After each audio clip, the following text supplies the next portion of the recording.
নমস্কার বন্ধুরা, বর্তমানে Swami Vivekananda merit cum means scholarship apply করতে গেলে ডকুমেন্টস আপলোডে একটি সমস্যা হচ্ছে।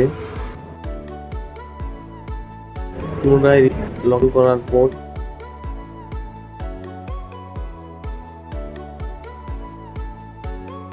এডিট অপশনে গিয়ে এডিট করে কন্টিনিউ কন্টিনিউ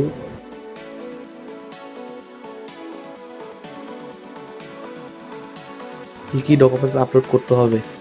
মাধ্যমিকের মার্কশিট, বোথ সাইড, পিডিএফে, প্রত্যেকটি ডকুমেন্টস এখানে পিডিএফে 400 কেবির মধ্যে হতে হবে। Last exam marksheet, admission receipt, bank passbook front page,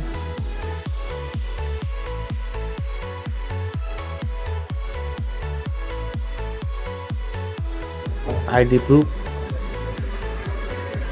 এবং ইনকাম সার্টিফিকেট।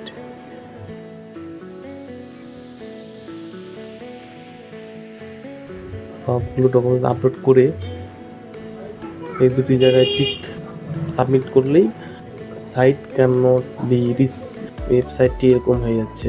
এদিকে পুনরায় রিফ্রেশ করলেও সেমই দেখাচ্ছে, বা সাবমিট মারলেও একই দেখাচ্ছে। এই সমস্যাটি সকলের হচ্ছে আশা করি। Site can not be reach, এটি একটি সার্ভারের প্রবলেম। সার্ভার ঠিক হলেই প্রত্যেকেরই হয়ে যাবে। অ্যাপ্লাই করার পরে এখানে যে ডকুমেন্টসগুলি পেয়েছে সেগুলো পিডিএফ করে দেওয়ার পরেও সাবমিট করলে সাবমিট নিচ্ছে না।